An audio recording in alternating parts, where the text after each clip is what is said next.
Pemirsa, ratusan warga kembali berunjuk rasa menolak hasil Pilkada Kabupaten Biren Aceh. Informasi selengkapnya akan disampaikan oleh Sheila Aditya langsung dari Banda Aceh. Sheila, bagaimana berlangsungnya unjuk rasa di Kabupaten Biren? Ya, Fitri. Ratusan simpatisan yang tergabung dalam Aliansi Masyarakat dan Pemuda Kabupaten Biren kembali melakukan aksi unjuk rasa menolak hasil pilkada yang telah ditetapkan setelah sebelumnya aksi serupa juga dilakukan pada Kamis 23 Februari lalu. Jika sebelumnya aksi dilakukan di depan kantor Panwasli Biren, kali ini ratusan massa kembali meneriakkan tuntutan mereka di halaman kantor pusat pemerintahan Kabupaten Biren. Masa ini kembali menolak keberhasilan pasangan Saifanur dan Muzakar Agani yang memenangkan pemilihan Bupati Biren. Masa mendesak pemerintah Kabupaten Biren bersama penegak hukum lainnya untuk segera melakukan evaluasi dan membentuk pansus untuk menyelidiki sejumlah dugaan praktik politik uang yang dilakukan pasangan ini sehingga dapat meraih suara terbanyak pada Pilkada 15 Februari lalu. Demikian, Fitri.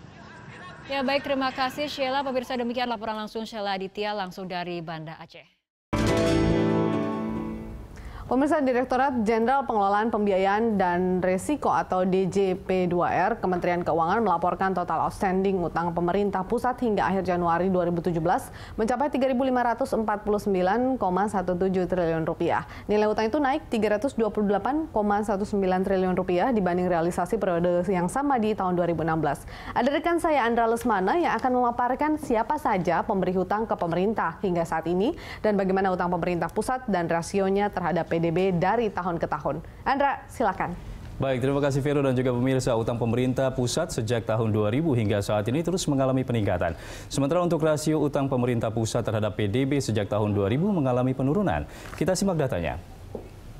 Ya, ini dia utang pemerintah pusat dan rasionya terhadap PDB di tahun 2000 hingga 2016. Di tahun 2000, hutang Indonesia terhadap dan juga rasionya terhadap PDB yaitu sebesar 1.234,28 triliun rupiah dengan rasio 89%. Kemudian di tahun 2001, 2002, 2003, 2004 dan sampai dengan 2005 meningkat hutang pemerintah pusat menjadi 1.313,5 triliun rupiah. Namun rasionya turun menjadi 47%.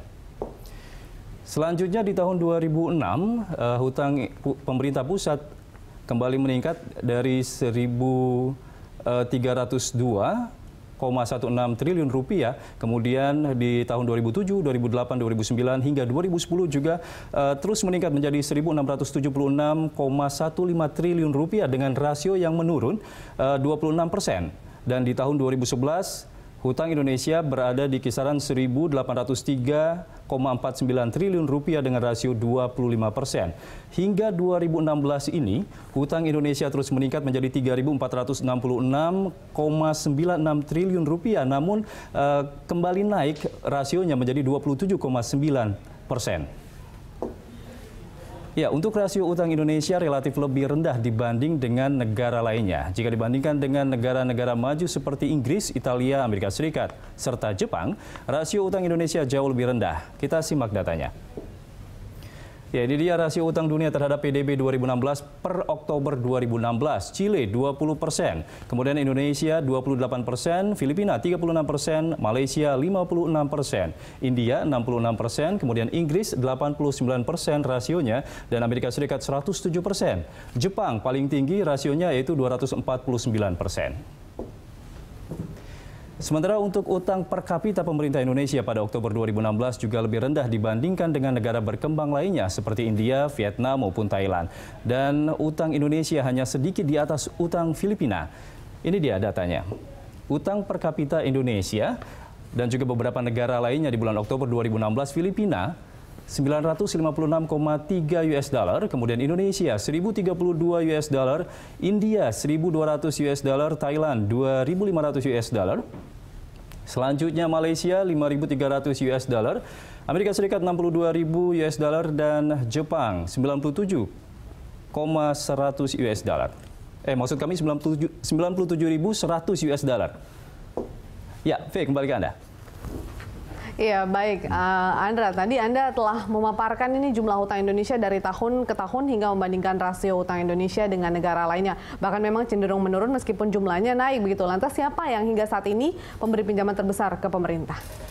Ya, Veronica dan juga pemirsa, sampai saat ini Indonesia masih memiliki pinjaman luar negeri. Per Januari 2017, utang luar negeri pemerintah Indonesia, baik bilateral maupun multilateral, tercatat 728,15 triliun rupiah. Naik tipis dari akhir 2016 yang sebesar 728,8 triliun rupiah.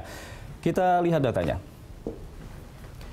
Ya, daftar pemberian pinjaman ke pemerintah Republik Indonesia untuk Bank Dunia sebesar 230,26 triliun rupiah per Desember 2016, kemudian Jepang 199,4 triliun rupiah hingga Januari 2017, ADB sebesar 122,02 triliun rupiah per Januari 2017, kemudian Prancis 24,56 triliun rupiah, Jerman 24,74 triliun rupiah, dan IDB sebesar 9,83 triliun rupiah. Demikian informasi yang bisa saya sampaikan. Kembali ke Anda, Veronica. Baik, terima kasih Andra atas informasinya. Saya kembali melanjutkan perbincangan bersama Mas Berli dan juga Pak Robert. Pak Robert, kalau memang ternyata kita lihat bahwa rasio kita ini sebenarnya masih dalam batas wajar begitu. Bahkan kalau tadi kata Mas Berli, memang zamannya sekarang ini justru kita harus memanfaatkan utang yang ada ini untuk membangun negara kita. Nah, sejauh ini apakah meskipun ini rasio utangnya masih cukup rendah, apakah sudah ada upaya dari pemerintah juga dalam membayar hutang ini, ataukah memang ini masih dalam program menambah hutang, memanfaatkannya untuk membangun Indonesia saat ini di tengah pelemahan ekonomi yang harusnya dimanfaatkan dan dijadikan momentum yang sangat baik begitu? Kalau kita lihat statistik APBN di dalam 10 tahun terakhir pun selalu ada defisit, artinya pengeluaran lebih besar dari penerimaan negara. Ke depan kita merencanakan juga masih di level defisit. Kalau di dalam 3 tahun terakhir malah defisitnya meningkat di atas 2%. Tetapi kita selalu tunduk kepada konstitusi di mana ada ceiling defisit 3%. Nah, sepanjang APBN itu dari tahun ke tahun selalu dirancang dengan defisit APBN, otomatis kita secara neto akan menambah hutang dari tahun ke tahun. Di dalam prakteknya memang kita ada membayar refinancing, tetapi juga meng-create utang baru untuk membayar utang tersebut. Which is okay sepanjang yang saya katakan tadi net utang yang terjadi itu adalah masih meng-create space di bawah space yang cukup untuk APBN. Lagi-lagi kan kita tahu sebenarnya debt to GDP yang alarming itu kan secara teoritis atau secara benchmarking itu 60% ke bawah. Jadi kita masih cukup aman, jadi masih punya ruangan sepertinya sebenarnya pemerintah Indonesia untuk berutang. Jadi kuncinya bagaimana utang tersebut dipakai untuk meng-create pertumbuhan ekonomi dan menciptakan lapangan kerja. Jadi size utang secara volume, secara relatif terhadap PDB harusnya tidak mengkhawatirkan. Kesimpulannya masih ada space bagi Indonesia untuk meng-create utang sepanjang itu dipakai untuk pertumbuhan ekonomi. Tapi pemerintah tidak kemudian menjadikan spare itu sebagai satu hal yang dispensasi khusus begitu. Jadi kita masih tetap bisa berhutang karena spare kita masih cukup besar begitu. Kemudian tapi tidak memikirkan bagaimana untuk membayarnya, atau sebenarnya ini ada perhitungannya juga sih, Pak. Sepanjang defisit kan pasti kita menambah secara neto, menambah hutang otomatis dalam tahun tersebut. Biasanya seperti saya lah, ada tambahan utang 390 triliun. Ada yang jatuh tempo, saya harus create utang baru on top of that. Jadi bisa gross issuance saya itu bisa 686 triliun penerbitan obligasi, tetapi secara neto nanti sebenarnya hanya 400 triliun atau 390 triliun. Untung memang kita sudah meng-create market surat berharga negara di Indonesia maupun di pasar global, sehingga kita punya investor yang setia dan punya market tempat memperoleh sumber financing ini. Yang menjadi tantangan bagi kita adalah bagaimana mengelola hutang, sehingga kalaupun kita meng-create utang baru ataupun menservis utang lama, cost of fund yang baru itu atau tingkat bunga yang baru itu harusnya lebih rendah dari yang udah.